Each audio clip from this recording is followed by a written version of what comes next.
Kaboom! Go. Good evening, everybody at Santa Cruz Waves. Good evening to everybody tuning in on the live podcast, the live feed, the YouTube channel, wherever you are. Welcome to another great Off the Lip radio show. Show numbers, what do we should say? We said 640 something. Yeah. So it's show 640 something. When you get over 600, We don't care. yeah, we're just like going to make it up at this point. But again, everybody tuning in on Santa Cruz Waves, welcome to the show. Tonight, back for kind of an annual appearance. Like sixth or seventh visit. A veteran of the Off Lip radio show. Yeah, veteran. Dr. Hetzler's back. Doug, you are the #1 surfer's ear doctor on the planet. Can I call you that? You can call me whatever you want, I guess. I'm not going to make that claim myself. I don't know what they're doing in South Africa or Australia, but I think California is probably true. Can we just back up? Didn't you teach those dudes how to do it? Yeah. Okay, so let's back up. We got the #1 surfer's ear doctor on the planet here You're tonight. the teacher. You're the number. He's very humble and very modest. But if you have ever experienced hearing loss, a bad earache, a clogged ear from salt water, maybe you want to have your ears checked because surfer's ear, we call it is it growing? Or is business booming? Well, it seems like there's more bone being grown in Monterey Bay on a daily basis than we're harvesting.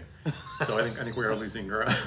I mean, every day I'm in my clinic, I'm seeing a couple guys that probably need surgery, and who knows how many other people are out there. Job So security. we talked about it at the. We did have a little pregame. Pregame Yes. cocktail. Yeah. We said there should be but all these new surfers now. We have Billabong, we have Buell, we have O'Neill, and then we should have Dr. Hetzler. Just come down here to the end of 41st Yeah. and You should have drive there's through. some open space. You should have The your full own package on your way to the ocean. You should Well, have you know your they own did that- surgical center. Well, they do that. You know, they do the hot stamp on the surfboards. It Yeah. says Buell or Yeah. Catch Surf. Yeah. There should be a Dr. Hetzler and a phone number. Because Well, and I'm saying I'm still trying to figure out some way I could go out in the water and examine ears.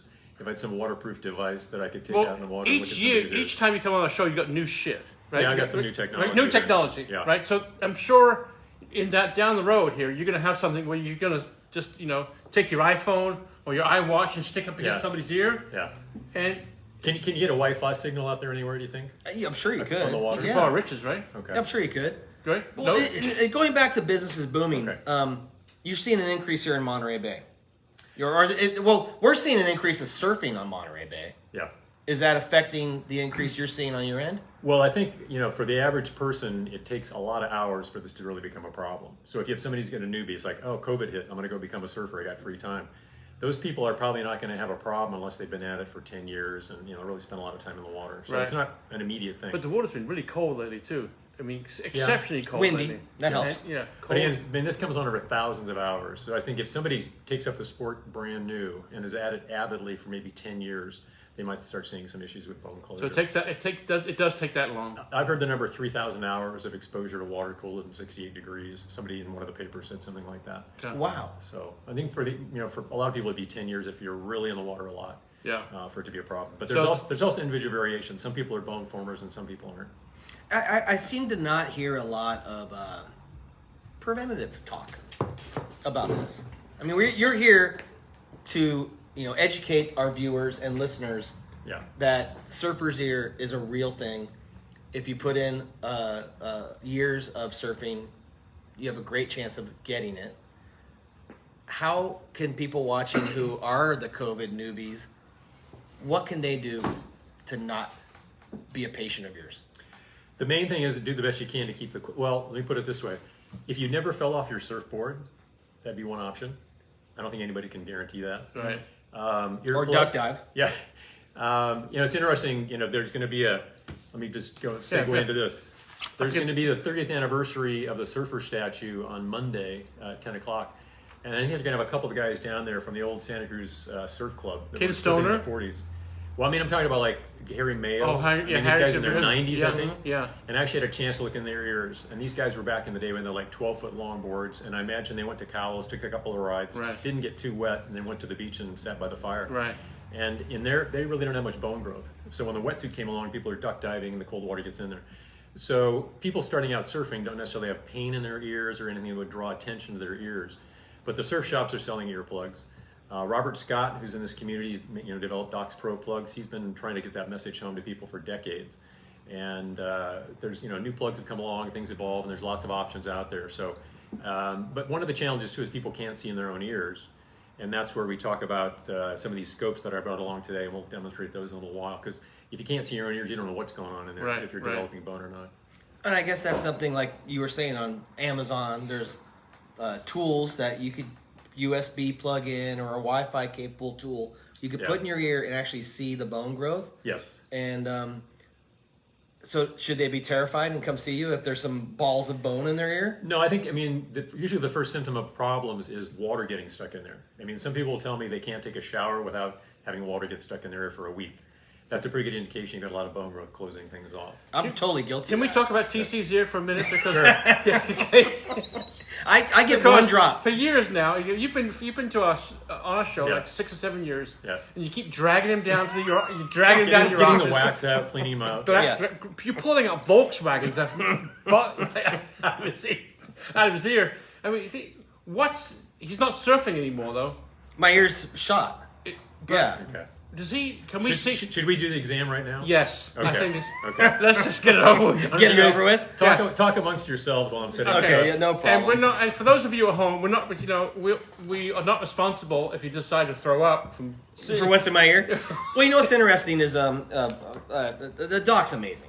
Honestly, we've had him on the show multiple times. Yeah. There's been times where he was like, "We literally have to go to my office right now, TC. Right. Your ear is crap." Well, we didn't do it this year because of COVID. But usually we normally have people come down here for a free year.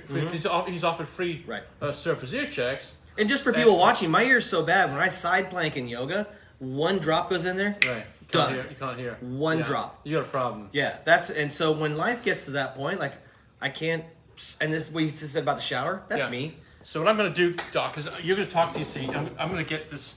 I'm going to get the camera. Folks, if you throw up when you see my ear, you cannot blame me. So let's see if you can set it up so I can see it too, so I see what I'm doing. Okay, so is that showing up on the screen there? Yeah. Okay. Yeah, that's great. Okay, so what we're using here, this is a Try and use that microphone, Doc. If you can use the microphone, it'd be great. This is a USB ear camera you can buy on Amazon for less than $20. So if you search on Amazon USB ear camera, you'll find pages of stuff. But anyway, it just plugs into USB, can be used on Macs, can be used on PCs. A couple years ago, I actually made some YouTube videos how to use these things. So if you search Doug Hetzler on YouTube, you can find these things. And it shows how to use it on Macs, which you don't need any special software. You choose QuickTime Player. On PCs, there's some free software you can download to make it usable.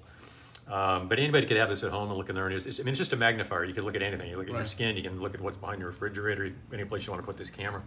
But anyway, let's see if we can see what TC's ears look like. Woo! Ladies and gentlemen. Very exciting. You're on your own. This might be rated R. Just saying.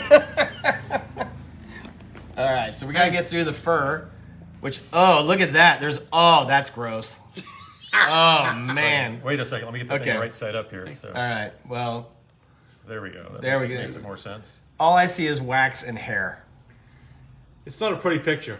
Well, oh my goodness, I'm dying. If Lorna sees... Oh, okay, that's it. Those are the bone growths of surfer's ear. So when cold water hits that ear skin, which is very, very thin, it's paper thin, over thousands of hours, those are the things that grow. So we don't see much of the eardrum. They're actually almost touching now, Doc. Yep. I think it's growing. Yeah. Is he a candidate for surgery? Whenever he wants. Man. Let's see what the other one looks like. Is that a yes? Yeah, I think that was it should have been years ago. Yeah. You know. Okay, now we're doing the left ear, right, Doc? Yeah. And okay. This has been going on with me for like I know 30 years. Since I've known you can't hear anything. Well, when I was like 19, at contests, Doc Scott used to show up and he would do his ears. And at one point, he looked at my ear and he said, "TC, you're a poster child." Okay, so that right there, That's Doc, some wax down there. that's that black wax. Is that like petrified wax in there? Oh, it's disgusting. That Who is. knows how long it's been there? But there, we can see a little bit of that gray eardrum. That's my eardrum. Yeah, so you get a big Neil, going see on my the eardrum back there? Gray thing There's right the there. eardrum right there. Dude, So that's where sound's getting through there just fine. But That's my good ear. yeah, so that's where the sound getting through okay. But you got Does the that wax mean on the bottom. what's the like good? What's the percentage of good? The 20%, like Oh, you mean Scale of what's- 1 to 10, good. Is that how bad? How good is that? Well, I usually try to like make a guess estimate. How much closure is there on something like this? And I'd say that's maybe 70% of the overall space. Should we show a good-looking ear? yeah. Okay. Okay. We'll use mine. Thanks, Doc. So, You're being compared to the guru. well, I mean, there's been it's gotten worse since I think in the last couple of years it's got worse. Yeah. My right ear, which is interesting, I was told, Doc, maybe it's wrong, but we sit here surfing, looking at the horizon, and this ear was constantly with the prevailing winds. Yeah. Yeah. And I was told so that your that's right side gets yeah. affected So my more. right ear has always been the worst ear. That's a factor. No question. Because you've got the wet ears and then the evaporative cooling of the wind blowing past there, so that'll add to the chilling effect. All right. So that's a known phenomenon. So we're going to try to find a more normal looking ear in this group. Welcome to my life. Doc's, Doc, once you've been here 4 or 5 years, you can do the jokes. So I've got a little knob there. Oh, okay. That's from open water swimming. I'm not enough of a surfer to gotten any growth from that, but that's a little knob from open water swimming because I've done triathlons and What is it? stuff. How'd you know that? Does it say it? I'm from Oak. How'd you know that? How do I know what what it's from? Yeah. Because that's the main thing I've done in cold water. Oh, okay. Yeah, I used to do And triathlons. is that the top of your ear? Or is yeah, that the way that's the top of the ear canal. And So- is that normal to have it start at the top like that? You can see all variations. You see all different things You know what, happening with TC? people. He's got a much better looking ear than you do. No, his ear's amazing. That's like a 10. My ear? Your ear looks like something she Yeah. should. Well, my ear wins the ugliest car contest at the fair, and they're like, bring your ugliest car out. Yeah, I get it. So then we're let's go with a little more technology here. Just take me a second to set this up. Okay. So the latest thing I brought along, this is a Wi-Fi based thing. Again, these are, I don't know, maybe $30 or something. And again, you'll find it when you look for USB cameras on Amazon. And so this has the LEDs. And then this will talk to my phone. And so we can do images on the phone. Let me get this going here. Neil, while he's working on that, you had your ears I have both my ears. Yeah. chiseled by the doc. Yeah. And how are you feeling? Are you good? I'm good. I can hear it. But I think last time you said, Neil, that's the bone's growing back. It's growing back. Because I'm not using. But I did use a hood this winter. But I didn't use my earplugs. You are like the only guy out here that doesn't even wear a wetsuit. You know? It's like, yeah. I know. Right. So no surprise that yours is growing We're back. going to have to take a look. Well, can we take a look at his We'll after? have a look at his, Yeah, too, let's see if yours is growing back, because how many times have you done the surgery twice to a surfer? So I've done about 1,700 people. I've had to go back and do a second operation about 5% of the time, I think. Right. And some of those people tell me they're not going to wear plugs. They don't want to wear plugs, and so they're letting cold water in. Other people, I don't know if they can hear me. Some people say they're not going to wear plugs. They don't like wearing plugs. They'd rather have a second surgery than wear plugs. Other people claim to be wearing plugs, and it grows in spite of that. And that's one phenomenon we know is the surgery doesn't end the growth process. There was a study they did in England where people who were swimmers in the North Sea grew bone, closed off, had surgery. Some of these people did not go back to swimming in the North Sea afterwards, followed them over 10 years. Some of those people closed off their ear canal 50% with a new bone growth. So that can happen, but there's so much individual variation. I mean, you could have two people doing every session together. One person grows a lot of bone, closes off, one person doesn't. Or occasionally we see people where one ear is totally closed and one ear is totally open. That's real unusual. I mean, more typically the two ears are pretty similar. Right. So we just don't understand all the nuance of what goes on in there. And another thing, I had surgery, and you're pretty much just down for a weekend. You're out for just Yeah, getting over the anesthesia. And, anesthesia for a weekend. Kind of but plug then up you with can't blood clot for a while. But then you're gonna go back. Does it vary per person how soon they can be back in the water? What I usually say is 3 to 4 weeks. Okay. That's pretty typical. I mean, so when I'm doing all the local care here, usually see people 5-7 days after the surgery, get the blood clots out because blood clots will form and that'll plug up the hearing. And then kind of like dry crust will form almost like a shellac along the skin, get that stuff out another week later. And usually around 3 weeks, 4 weeks. The So skin now's is the time to do it. Now's the time you want surgery before during the summer lull. Right. But we don't have surf. And that's when you go with your micro grabbers and you grab that stuff and pull it out? Yeah, so the bone in there grows in layers, so it's kind of like working on a crystal, like working on wood grain. So I've got these little 1 millimeter chisels that help us kind of liberate the bone, and we have these little things, they're called alligators. Except in South Africa and Australia, they're called crocodiles. Okay. And it's a little micro tool. I should have brought one along. It's just this little micro tool. It's got a little pincher at the end, very small. Lets us go in there and grab things and be very precise. But before we talked about this before on previous shows, but before the surgery was very painful, wasn't it? And Well, Well, so the most common technique worldwide Yeah. to do this operation is to make a cut behind the ear, peel the ear forward, peel the skin out of the ear canal, ream it out with a drill, put everything back, put a bunch of packing in the ear, leave it for potentially That sounds 7 horrible. weeks. Oh, And I think about 10% of the people I operate on have had that done. Bone regrew, and then they found their way to me to have me do the technique I use. Did you use that technology originally? So I first came to Santa Cruz in 1988, and when I Okay. first came here and was seeing people, I used a drilling technique. I didn't make the cut behind, but there's a way you can make a cut here to enlarge the ear canal and work down the ear canal, because that's all I knew how to do. That's all I'd ever been taught to do, and that's Yeah. what I had an awareness of. But my concern was the noise of the drill, and we were seeing people that were having noise-induced hearing loss because of the noise of the drill. So trying to find a different way to do it, did a little research, talked to some different people around the world, and then kind of evolved our own thing. So when did you come up with the idea of making your own tools? Or Well- was it you that made them, or did somebody else make them? So this is 1997, Does it make- just 1998. A lot Yeah. of this was happening, and let me give some kudos to Wayne Robinson, who was a surgical technician that worked with me at Sutter, and he had talked to some of the equipment manufacturers. The stock item they had was a 2mm chisel. We said that's not narrow enough. We got to have 1mm. So he worked with them, and they narrowed it down to 1mm. They also made a little curved one, and I'm sorry I didn't bring those along. We could have shown them on the show. But those are very, very important in terms of doing it. You got to have the right tools, Right. Because it's But a it makes small sense. space. It makes sense. So you just chisel. You're just basically chipping away the Yeah. the and block. do you chip the skin away too? Like you can. No, so if you're looking at a mound of bone, you make an incision over the top longitudinally, pull the skin away on either side, kind of like opening the cover of a book, and then you start shaving that bone down. And kind of the real judgment is, well, how much do you take at a time? What angle do you use? How much force? All this kind of thing. And what it'll do is kind of, because it's bone and it's all rigid, it'll kind of lift up plates, and a lot of times they'll stay hinged on the inside. It's not like we're driving bone into the eardrum or anything. So you lift it up, and then you kind of wiggle it, crack the hinge, slide the pieces out with our little alligator forceps. And that's the general principle. That sounds rough. I had this thought about people coming back to you and having bone growth. And they're like, yeah, I've been wearing plugs. And it's kind of like telling your dentist you've been flossing. You know, like, you know what I mean? Like, Doc, I don't know why it happened. I've been wearing my plugs. Tell them what they want to hear. Yeah, I mean, I don't. Maybe it happens because of it. Maybe it doesn't. But Yeah. I mean, if you're trying to be as conservative as possible, sure, wear plugs, keep the cold water out, or only surf in warm water, or never fall off your board. Oh, wear a hood. Worldwide, help. worldwide, are we seeing the same percentage of surfers that are getting bone growth in their ears? Any place there's cold water. So Australia, South Africa, Northern Europe.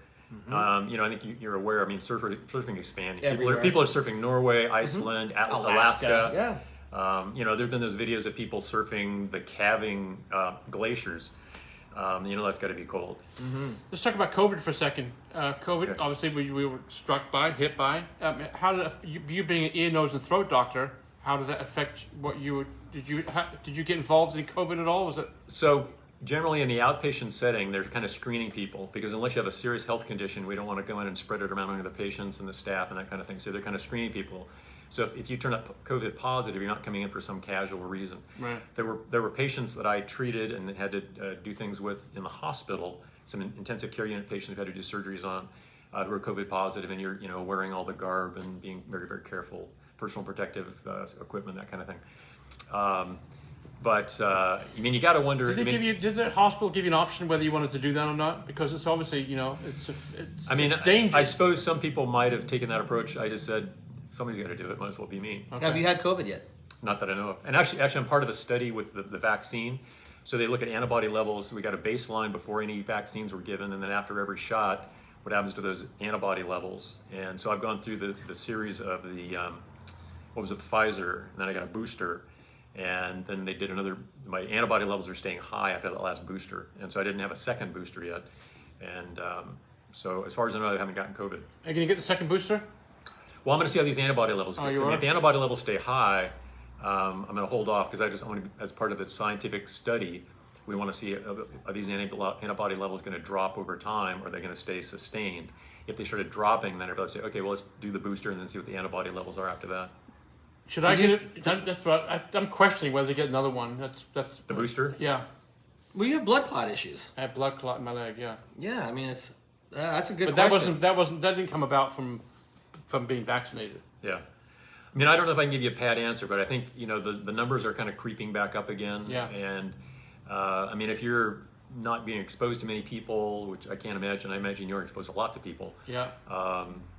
or if had underlying health conditions, that kind of stuff. It kind of depends what category you want to put yourself in. Right, If you're right. very, very nervous about getting COVID, it might make sense to go ahead and get that second booster. Okay.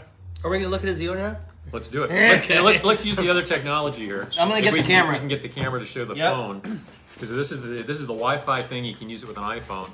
And again, you can get these on Amazon for I don't know what they are. Do not want to be maybe sitting in a $30, $40. surgical room. Okay. And let's see if we have a live image here. First of all, I may have to wake this thing up again. Hang on a second. No rush, but no hurry. Are you a CC, little nervous, Neil? I'm a little bit nervous. Because I mean, it's. Yeah, Well, we know you have a little bit of growth. I had to. Yeah, I think last time I saw him, he said, "Hey, Neil, you." Do you wear plugs every day, Neil? No, I got this. No. I should. Yeah? Because we had them made Yeah. by Justin Stack, Listening Listening Stack, Stack. yeah. We had, we Right. had custom made plugs, but they're sitting in my my bedroom table. So you're the one who goes to the doc's office and say, "Oh yeah, doc, I've been wearing my plugs." Yeah. I've been Okay, let's get a look here. Okay, I'm gonna come in now from behind here. It's on your phone. I can get this to work. It's on your phone. We're looking at the phone. It's a little bit out of focus. It's in Neil's ear.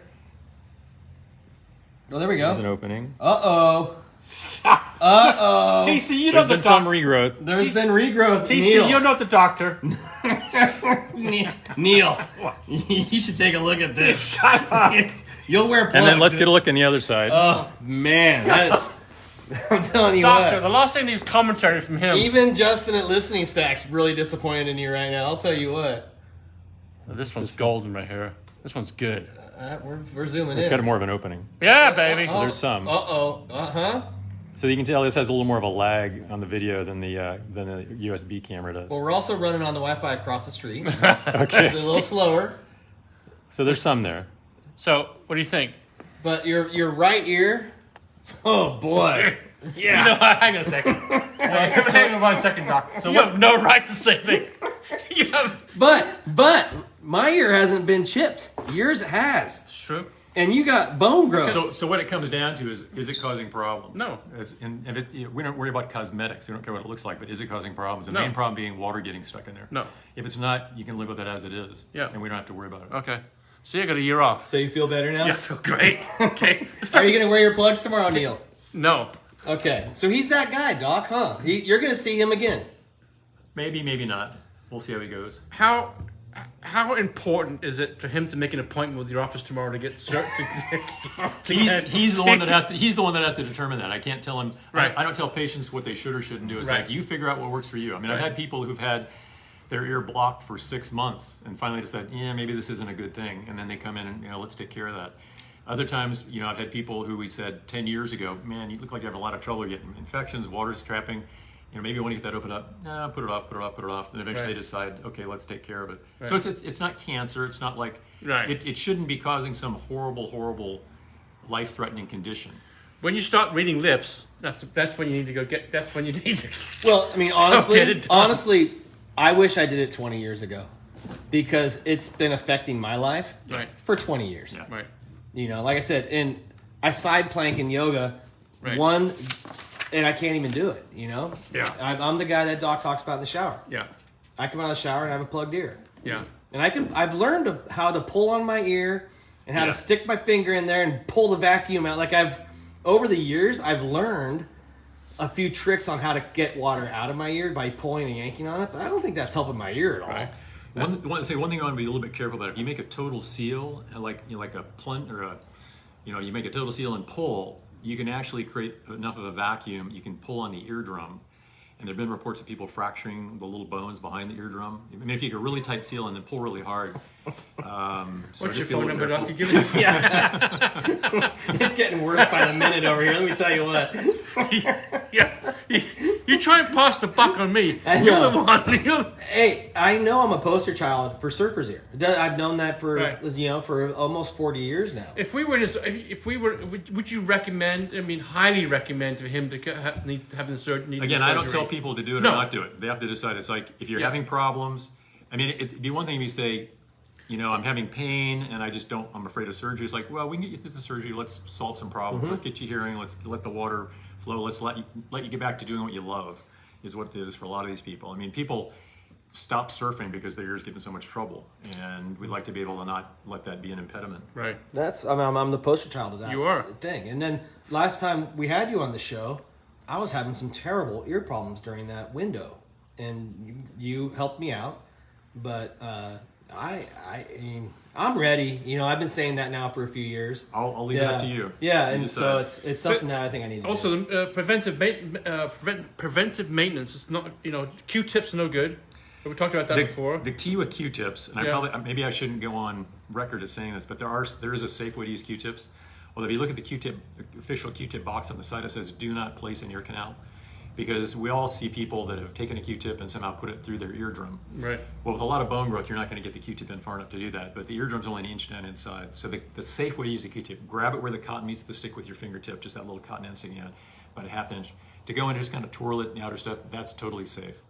But it's when some people's technique is put it until it hurts, and that's when they're getting close to the eardrum and risk damaging it. Oh, I saw something on social media about this. It almost looks like something you'd use in a clogged drain. There's all sorts of little devices, like screw devices. Yeah, and that you kind of screw stuff in there and pull out. But I looked at that and I thought, wow, that's sketchy. Well, again, any of the stuff you're doing blindly is kind of an issue. So that's why I like these cameras. If people want to, spend a little bit of money, have one of those at home. Look in your own ear, see what's there, because there's plenty of people that think there's all kinds of stuff in there, and there's not. The ear's totally clean. The ear self-cleaning is not a problem. And other people that are kind of surprised, oh, there is a big chunk of stuff here that's blocking your hearing. If that comes out, oh, you're hearing better than you have in months. So to be able to look inside can be a useful thing. What about the one where you light it on fire? Yeah. The candle. Yeah. Let's talk about that. Yeah. So that's kind of a popular thing here in Santa Cruz and in some circles. And the concept is you have this kind of, I think it's a linen coated with wax, and it looks like the cone from like a cotton candy, kind of that sort of shape. Supposed to stick it in somebody's ear, light it on fire, supposed to create a vacuum to extract stuff out of the ear canal. And another comment I should make is the volume of a typical ear canal is about 1/6 of a teaspoon. It's not a very big area. And so what people will do, put these things in, light it, and then they see this stuff and they assume it came out of their ear. Well, I had a patient who was going to have that done. I said, come by the office, we'll take a picture before you go, have it done, come back, we'll take a picture after. So they went and had it done. The practitioner who did this never looked in their ear before or after. I think they paid $80 cash, and they told them they needed 2 more treatments. And they showed them this blob of stuff that they had. Look at all the stuff that came out of your ear. Well, the pictures tell a different story. Prior, the ear canal really looked pristine. There was a couple little flakes of wax, not much there. Afterwards, there was all this soot kind of lining the skin, covering the eardrum that had come from the candle or the cone down into that area. So the wax that was there hadn't budged, and the stuff they were showing came from the candle, not from their ears. So you're as an expert, you would not suggest candles? No, I mean, I think some people can get a benefit from it. There's a couple things. It sometimes creates a bit of a warmth, and just being able to lay down and relax in the middle of the day with somebody showing interest in your problem is a nice thing to do for people. But as far as being an effective way of getting wax out, Is there something on the market that that would help people that would have ear issues similar? I mean, in terms of wax? Yeah. Wax buildup? So the kind of things that are out there, there's a product called Debrox, Debrox, which is basically, I think, hydrogen peroxide with some glycerin designed to kind of soften wax. There's something the Murine company puts out, Murine ear wash kit. It's kind of, again, some softening agent and then kind of a syringe thing to kind of flush. The challenge with this stuff is a lot of people that I see that I'm taking wax out in the office, this stuff is stuck. I mean, you can soften it, but it may not budge. It may just kind of sit there stuck to the wall. And you're thinking like that black stuff in my ear, right? That's the kind of stuff that it's hard to get out. that would probably be a challenge for you to get out. I mean, if you put a Q-tip in, you're just going to push it further in. If you try to hit it with hydrogen peroxide, it might soften, but still kind of stay stuck right there. So after the show, we can go up and take that out of there if you want. Well, I remember a couple of years ago. It It looked like a cockroach came out of my ear. It was a Volkswagen. It was insane. And you, like you said, who knows how long when it gets black and petrified it's oxidized. like that. It's been sitting there for a while. Yeah. Since you've been coming on the show, like I would say let's say 6 years, what's changed in technology for you? I mean, other than the this kind of camera stuff, the camera stuff. In the operating room, the things we're doing in the operating room, the instruments haven't really changed that much. There's some little things we're evolving, little minor stuff. I think there's probably a little more awareness in the surfing community. I think the word's kind of getting out there. I mean, all the surf shops are selling earplugs. Whether the new surfers are picking up on that, I don't know. I mean, the youngest person I've had to operate on for this condition was 14. So, but that's a real outlier. That a 14-year-old, a 16-year-old, a 17-year-old, and everybody else has been 20 and up. And the more typically people are in their 30s and 40s. Well, we're seeing 4-year-olds out there surfing now, so it goes back to what you're saying. It's, Yeah. You spend your time in the water. Yeah. So we'll see how young it trickles down to. We talked about Doc's Pro plugs. Is there any other plug that is the hot out that you would suggest? I always tell people they need to kind of try things for themselves because everybody has a slightly different shaped ear, and you got to kind of see what works for you.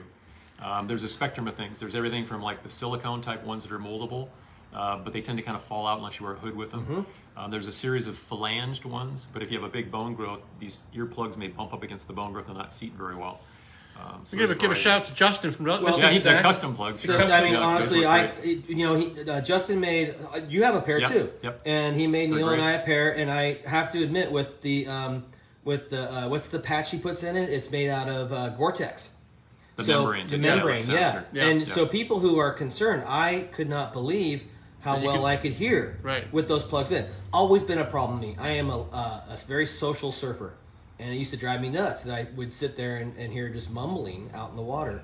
And that's why I never wore earplugs, is that I didn't like how I couldn't communicate or listen.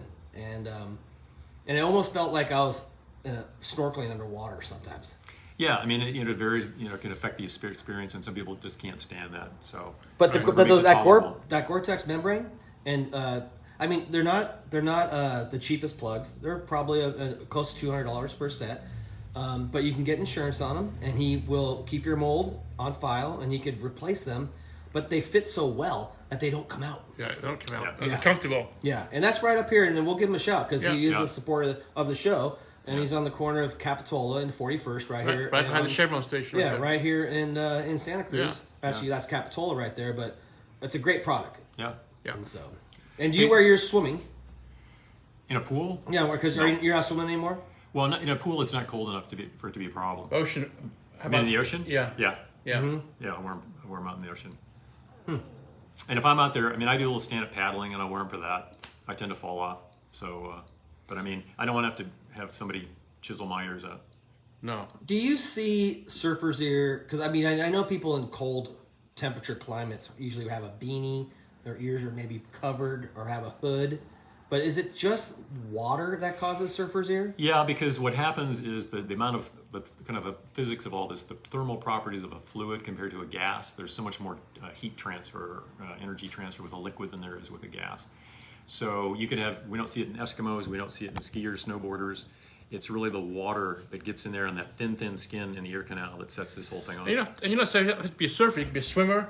Kayaker, swimmer, can get right? it. Anybody that's spending a lot of time in cold water. Okay. Yeah. That's amazing. And I know we've talked about this before on the show, and people who haven't seen our previous shows.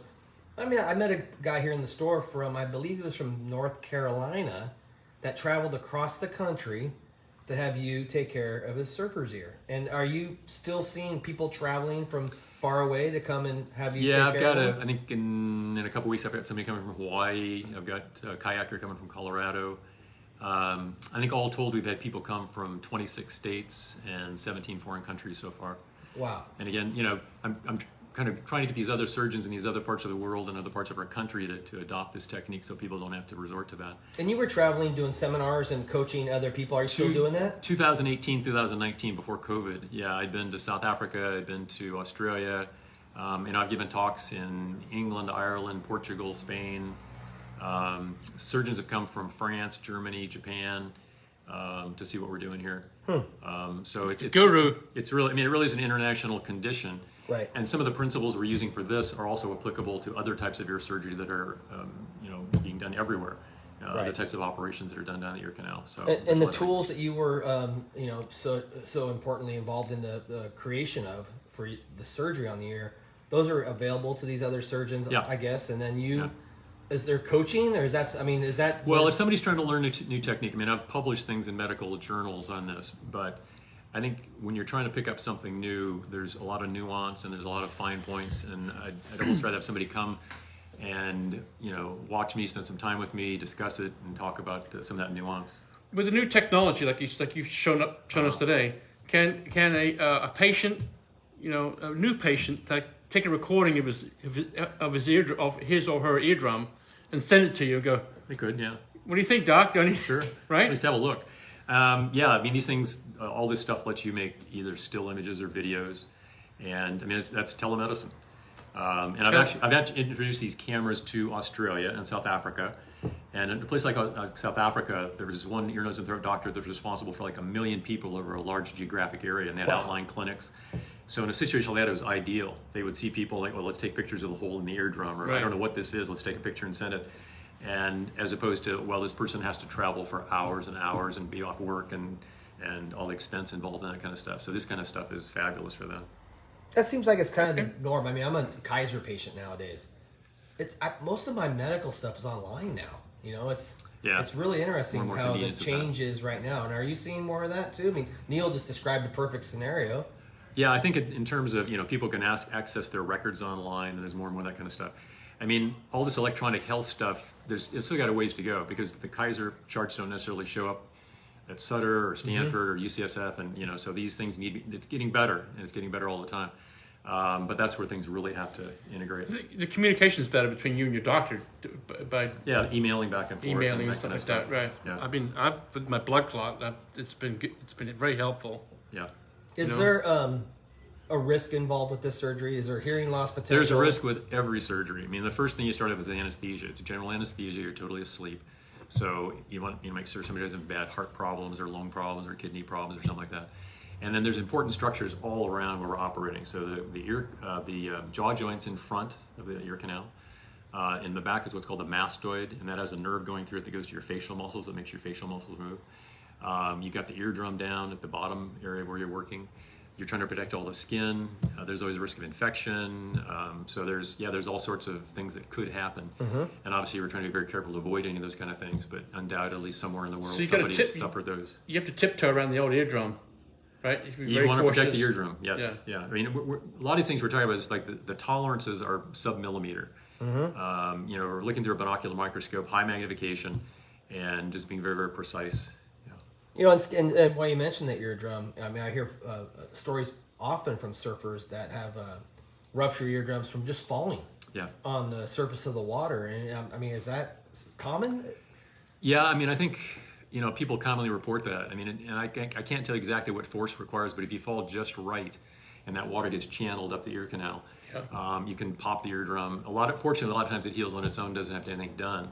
But that's another reason to wear an earplug. I mean, you can keep that from happening, protect that area. And it's also prime for infection, isn't it? Once you do get water past the eardrum. Oh yeah. I mean, if you get, ocean water is not sterile, so if it goes through that opening and gets behind the eardrum, you could set up some chronic infections down inside. But apart from the fact that when it first happens, you're going to be horribly, horribly dizzy from that. I had that. I got slammed down here, just a 30. Slammed down, and I felt that water just go.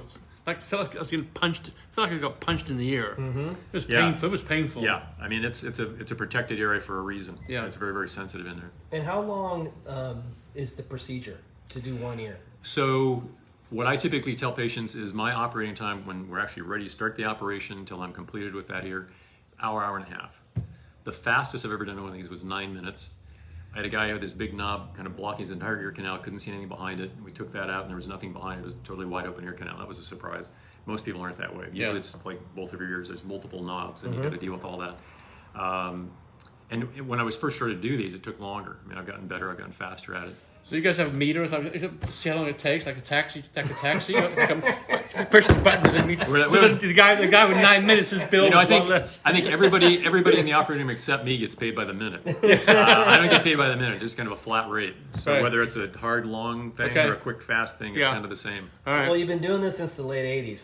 Yeah. How much more? Late night. Many? Well, yeah. I finished a residency training in '86. So, How much longer? I get that question about every day. Actually, somebody today was asking me about that. But you still enjoy your work. I think you still enjoy what you're doing. But I mean, patients ask that. I think the rumor got started somewhere. Hetzler's going to retire. You better get in there quick. And people come in and say that kind of thing. And I said, I have no plans. I don't have any definite timeline or anything like that. I said, am I looking old? Am I getting shaky? Do I need to retire? They said, no. That's not what we meant. I still enjoy doing this. It's very gratifying work, and I think I provide a good service. And so, well, you're I'm married. good for a few more years. There's another influence in your life. It might say, hey, buddy, I want to go to Europe. She's a surgeon too. Yeah. Oh, so maybe you guys you're are going to both tell busy. her. Yeah. Huh. You know what? And you provide an unbelievable service to a lot of people.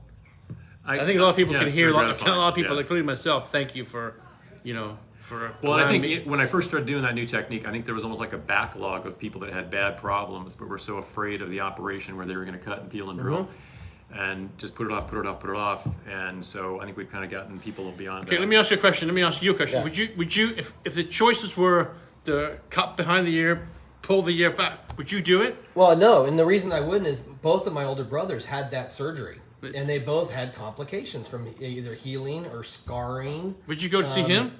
I would. Yeah. Yeah. I mean, and honestly, what's funny is my brother Brian's a PhD chemist and very smart, and he had to get it done. He was having all kinds of earache problems, but he said, "Hey, there's a new chipping thing," and so this was mid '90s, and I'm like, "I'm gonna wait. I'm gonna wait." And I've always have said that. Now I think I've waited long enough. You waited long enough, buddy. Yeah. Well, I was going to say, regarding that other technique, there are world-class ear surgeons, and that's their preferred technique. Okay. And these are people I highly respect. They do great work, but I think they have kind of a blind spot in this, because what I've seen written in the literature when these people have published is said, well, we make the cut behind it, but it makes it easier for the surgeon. It's like, well, it used to make it easier for the surgeon to make big filleting incisions on the knee or a big midline abdominal incision, and now they're doing arthroscopic, laparoscopic. We've got an opening, just know how to use it so you don't damage all this other stuff. And so that's the message I'm trying to get out to other ear surgeons. That's why I go out and give talks, and I go throughout the world and try to get this word out there, because I think there are people that have had to travel a long way because they don't want to be subject to that other operation. Yeah. I feel like you are your style of chipping the bone out of an ear canal is so precise and cleaner. Whereas I feel like the other one, you could almost do it with blinders on. Stick the drill in there. Well, and it's interesting, if you go back over the history of this operation, back in the 1800s, there were surgeons in London who got into a kind of a contest about who could do it faster. And they had a foot-pumped treadle drill that had a series of pulleys hooked up to the ceiling, and they're, tanked the patients up with alcohol, and they've got reflected light coming through the window, and these guys got it down to 20 minutes. And basically it was kind of like a drill press system. They weren't protecting any skin. They were just kind of grinding their way down. They hoped they stopped before they got to the eardrum. But 20 minutes. Well, I can't do it in 20 minutes, but I'm protecting the skin and giving the patient. But they're literally using like a DeWalt drill, pretty much, right? Electric drill, high speed with little little tips. Yeah. His way sounds much. I mean, for a layman person like you and I, right? Which way are you going to go? You're going to take your method. Well, the other thing I would say is, I've got some videos out there about what this technique involves and that kind of thing. But there's places where I could show you. I can get this particularly on the top side. A lot of times these little lumps form on the top. I can get that out in 30 seconds. And it would be so hard to get that out with a drill because it's such a tight space. You're going to tear up the skin. Don't hit the eardrum. It just makes total sense. The way I've said it is that if somebody took the chills away and said, you've got to use the drill to do this operation, I'd refuse to do the operation. I just wouldn't do it. Wow, that's interesting. Yeah. And because you're going to damage the skin at the bottom of the ear, that basically doesn't have any damage at all or any. Well, you just want to. You get that thin skin. It's paper thin. It's like wet tissue paper when you're doing the operation. Right. Protect it, and it's going to heal great. If you tear it up, there are people who do the operation with the drill and say routinely you're going to have to put a skin graft in there. They're going to take some skin from your arm or your leg, patch it in because we tore this area up with the drill. And it's like you don't need to do that. I was going to ask you one thing because my right ear is my worst ear, like many here in Santa Cruz. Neil's the same way. My right ear itches a lot. Is that normal? Is that something that's common? That could be some of that waxy stuff down inside there. So let's get that out, see if it helps. It's hairy too. It is hairy, yeah. Well, it's interesting. Sometimes people, if they have itchy ears, sometimes they go, I got to get a Q-tip in there. It must be some stuff I need to clean. And what happens if you strip all the wax out of the ear, it dries out the skin, which can cause more itching, so it can be counterproductive. But sometimes there is some stuff there. In your case, we'll get it out and see if it helps. Huh, interesting. Can we get it out now, or do you have to wait till you go? I'm going to use the microscope. We can just lay him down the table. Lay me across the table? Yeah. Well, it's interesting. Next time we do a show, we're going to do it up your office. Sure. Okay. That actually would be cool. Can we do that next time? As long as I get the powers that be to go along with it. Yeah, for sure. Yeah, I think that'd be very If cool. not, no big deal. We do it here. Well, then we could see the tools. Yeah. And then we could share some of the things that you had, an integral part of actually designing and sharing with surgeons around the world. Yeah. Do you still have people that you've trained? Are you still in contact with these people? Yeah, so there's a guy came from Japan actually 3 times to visit, and he's become like the guru in the Pacific. And so I think people are actually coming from Australia up to him. And he was in Miyazaki. I think he's in Osaka now. Might as well drop his name, Haruka Nakanishi. And he's a surfer and a skateboarder and a Harley Davidson rider. He's an interesting guy. Oh, wow. That's and cool. he enjoyed his time here in Santa Cruz. He was at the Scotts Valley Skate Park and went out to the Hook and had a good time. Good. Wow, that's cool. really And there's cool. a guy who's in Bordeaux, France. There is a couple guys in England, in Cornwall. Yeah. So yeah. And are people traveling to those guys? I mean, you said Australians are going to Japan. Similar to what people are doing. Yeah, I in think America? there's so much word of mouth with this. Kind of like when I first started doing what I was doing in 1998. Within a few months, people were showing up from San Diego. It's like, well, how'd you even hear about this? Well, guys were talking about it in the water. Yeah. So I'm sure the same thing happens over there. You know, Word people of talk. mouth. Yeah. Well, I think, I mean, in the mid '90s, my family was talking about it. You know, so obviously surfers hang out with surfers and they talk about surfing and their ears situations. So Sure. of course that's what's going to happen. But I think it's amazing. The recovery is shorter, cleaner. Does it matter? You know, with like in Neil's case, if he had it drilled or he had it chipped, would his growth come back at the same rate? You know, that I can't really say because I'm seeing other people that have had their ears drilled and then we're having to go back into them a second time. Probably about, like I said, maybe 5% of my patients have had to go back into a second time. So I can't really say one or the other would tend to make it last longer. I think obviously the more bone you take out, the longer it should take for things to grow back and be a problem. But you've got limits on all sides. You can't just go on until you hit something you don't want to hit. So you got to use good judgment there. So you got to stop at some point. But yeah, that study really hasn't been done, and it'd be a hard one to do just because there's so much variability in growth rates. What's this what you printed out here? What's this going to do with this? Is this happening at the same time? I brought some other things along in case we have time. Yeah. There's some other things that people I think need to be aware of with ears, and one of the things that we have time to do it. There's some great iPhone apps that are free. Okay. And the first one is called Hearing Test and Ear Age Test. It's a freebie. So if you want to do your own hearing test, and you can put in earbuds or earpieces, go someplace really quiet. And the interesting thing about this one is it does an ultra high frequency testing. And the interesting thing about that is when we're born, we hear up to like 20,000 cycles per second. The usual hearing test only tests up to 8,000 cycles per second. And those ultra high frequencies are sort of an early warning system. If you've been to a bunch of concerts, had some hearing loss, you may not hear the high frequencies as well as somebody who hasn't had that kind of noise exposure. And I was going to see if we could try to do a little test here in just a second. No rush. Make this happen. Is there any correlation to loud music and surfer's ear? No. Okay. No, the music doesn't do it.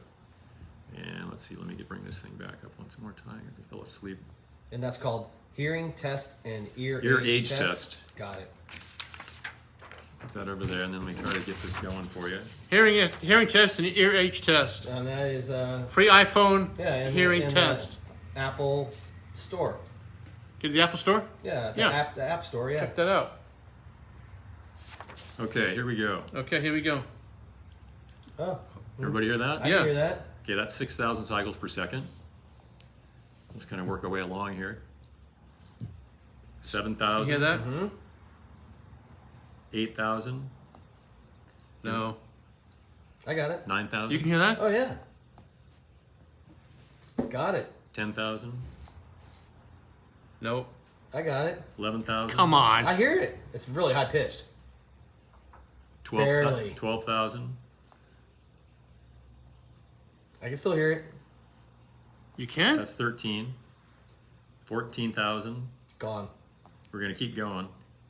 15. There may be some No. people out there that can hear this. It's now 16. 17,000. Nope. 18,000. Can you hear it? No. It's I like can't. once you whatever your highest pitch is, that's Neil, gonna be it. you lost it really early. I know. Yeah. And then 20,000 cycles per second. So there may be some young people out there that can hear that. I can't hear it. No. I think I stopped at 12,000. Yeah. So what happens the way our ear is built, the cochlea, this little spirally thing where the nerves are. And the outer part is where the high-pitched nerve endings are. And as you go inside, it's kind of the low-pitched nerve endings. It's kind of like a piano keyboard spiraling around there. And so those high-pitched nerve endings get hit with the energy first, and so those get killed off. So everybody loses high-frequency hearing before they lose lower-frequency hearing. Interesting. And how much you lose is sometimes a function of how much loud sound you've been around. And again, it's just kind of an interesting thing. People get the app, Wow. hearing test, ear age test, play around with it, Yeah. see when the family's got good hearing, and you can also monitor it over time. Also, to be aware of the volume of things you're getting exposed to. I mean, loud sound damages their hearing, and so there's a lot of things that can sneak up on people. I mean, if people have the earbuds in, have a little personal concert going, they can do damage to their hearing if it's too loud. Obviously, going to concerts in general, power tools, firecrackers, driving in the car with the sound really loud, all that stuff can take a toll on our hearing. Yeah. Basically, What's this one? I went to a concert recently, and my ears were ringing for like a day and a half. You did some damage. Right, and so Yeah. that's not. Don't do that, right? Is that If you're concerned about preserving your hearing, you don't want to do that kind of thing because when those nerves don't come back. I mean, they're sort of like they're stunned, and you may have the ringing. Sometimes people hearing feels a little dampened if they come out of the concert, but that's a sign you're doing damage, and it's not going to come back. And it's almost like a public health issue because my wife and I were at a concert at SAP over in San Jose, indoor arena, thousands of people. The place is sold out. And I've got a thing here that lets us measure volume, and it was measuring 115 decibels. 115 decibels, according to some of the data, says that you shouldn't expose yourself to that kind of sound volume for more than 30 seconds, or you start risking damage. So what part is SAP Center responsible for that high Well, I level? mean, like any public venue, I mean, they haven't really taken that kind of thing on. I mean, a lot of these places will have earplugs if you ask for them. And I'm at an event like that, I've got earplugs in. I'm handing them out to people around me. In fact, I asked one of the ushers if they wanted earplugs, and they brought me earplugs because they couldn't hear what I said. But there were undoubtedly thousands of people there that night that had hearing damage from that. Whether that was a lasting, permanent thing that they noticed or not is a different matter, but you do that kind of What thing concert was repeatedly. Justin Timberlake. Justin Timberlake that loud? so? Somebody who's listening, if they go to a show and they realize, oh my gosh, I historically would look for trash to put in my ears. I mean, anything. Whatever you got. Yeah, anything. Cigarette butts work great. There's seriously when you're in a venue and you got to do something, just Stick something- anything you can get in there. So the next thing we're looking at is this, which is a sound level meter. Again, free iPhone app, and that measures decibels. And this one that's been shown to be very accurate because it's put out by a federal agency, National Institute of Occupational Safety and Health. So it gives us kind of a spot reading here. So normally when I'm talking, I'm around 70 decibels. You see kind of jumping up and down a little bit. Decibels are a logarithmic scale. So every 3 decibel increase is a doubling of energy. So when you start getting up to big numbers, you're getting huge amounts of energy. So let's put the microphones down, everybody yell right now and see what we can generate. That was pretty good. 111. I saw 111. Yeah, that's a lot. So if we kept that up for a while, that would be bad. Interesting. So the next thing I've got here is, they come up with these data things. You Go say ahead. he'd be bad, right? His ears are already blocked, so right. So he It might be protective. He wouldn't be. He's protected. It might be protective. You're the one. I'm suffering. You're suffering. Okay. Yeah. Okay. So anyway, so there's this NIOSH. So they have these limits, and these is like set up for people in industrial settings. Like if you're going to be exposed to certain volumes, they're going to say somebody working in a place for 8 hours, 85 decibels is okay. Every 3 decibel increase, cut the time exposure in half. So say you're going to a concert for 2 hours, they're going to say that should not be much above 91 decibels. Okay. And every concert you go to is going to be louder than that. Yeah. So an hour, 94 decibels. Wow. And down at Watsonville Speedway, they're over that. At I'm sure. 100 feet Yeah. from the sure. cars. Yeah. It's over loud. Okay, so now for the audience participation. So how long do you think you should be able to expose to 100 decibels? Like 30 minutes? I'm gonna say 5 minutes. And the answer is Wow. 15 minutes. Wow. Wow. okay. So now we're going to step it up. I mean, I already told you this, but we'll go over this again. Say 115 decibels. How long should you be limiting your exposure to that? 3 minutes. I'm going to say 5. 30 seconds. Wow. And how loud was Justin Timberlake, you think? It was 115 decibels sustained. The whole time.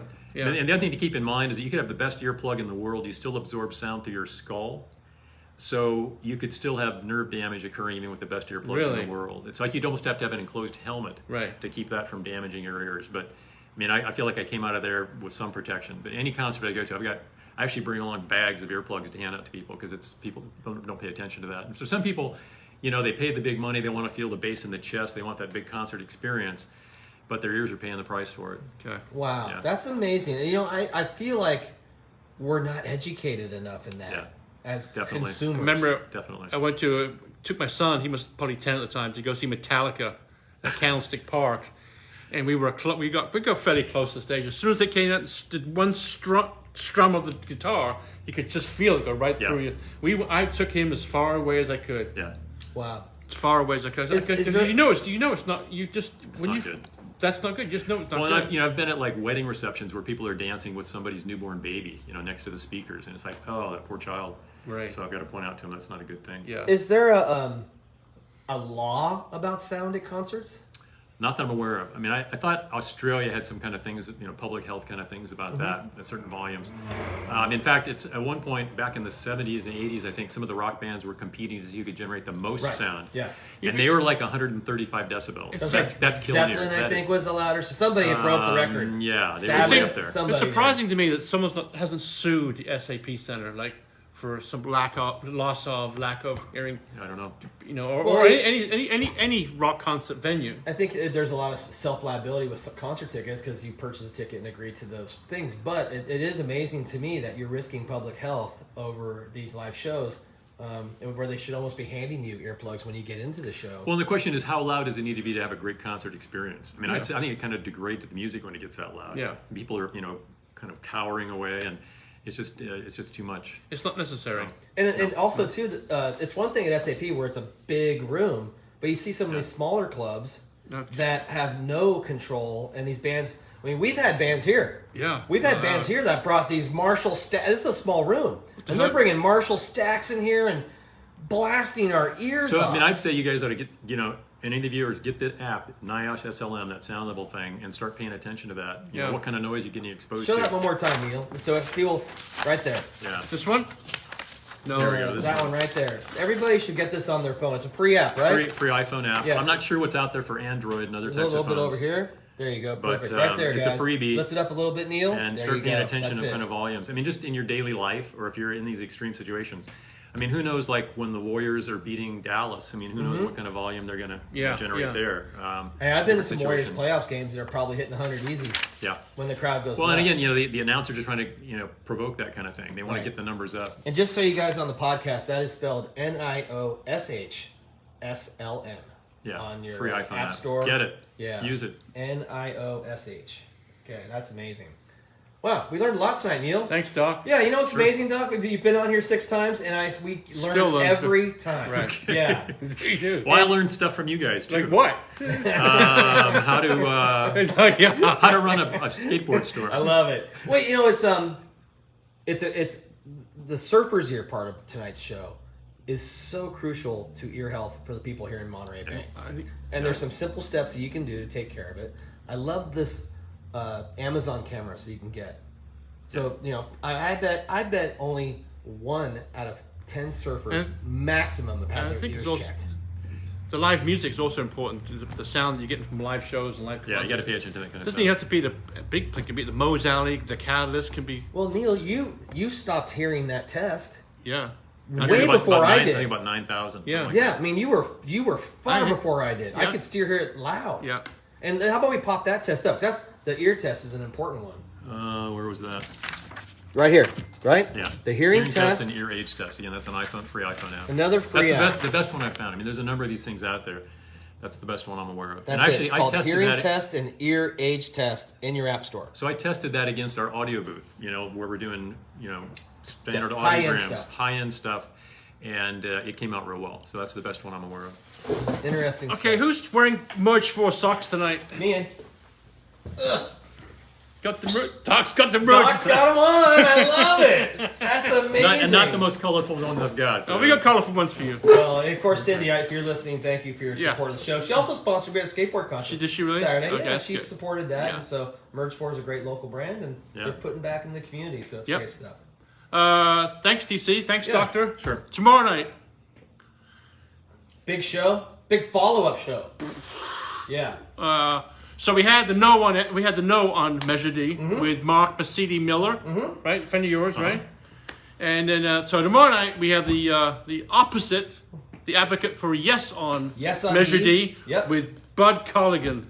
All right, that's going to be interesting. I voted today. I actually voted on Measure D today. You did? Don't say. And I'm not going to say, but I did put my ballot in the official ballot box at Capitol Mall at the Yep. Sears building. You can drive up there and drop it in the box. I'm going to do mine tonight. So I don't care if you vote yes or no. The most important thing is vote. Yep. Can I make one brief comment? Absolutely. Yes. Real estate along the coast of California is very precious. Let's use it well. Wisely. Yeah, I Okay. like it. Yeah. That's a good statement. Doc, Thank thanks you. for coming by. Thanks Thanks, for having buddy. me. Yeah, I mean, Thank you're you so doing an much. amazing service. You're making the surfers of our community's lives better. They're enjoying the ocean. And I hope that you stick around. Let's get that stuff out of your ear tonight. We too. like that. Thanks. I appreciate it. Neil, anything else you want to mention tonight? Yeah, I do want to mention something. Okay. Could you take a photo of what comes out of your ear and send it to me? I will. All right. Well, everybody on Santa Cruz Ways, thanks for tuning in. If you're driving on the road, listening on the podcast, thank you very much. Both hands on the wheel. And Doc, we'll see you soon. We'll get the latest updates soon. And Neil, we'll see you tomorrow. See you tomorrow night. Good night, buddy. everybody.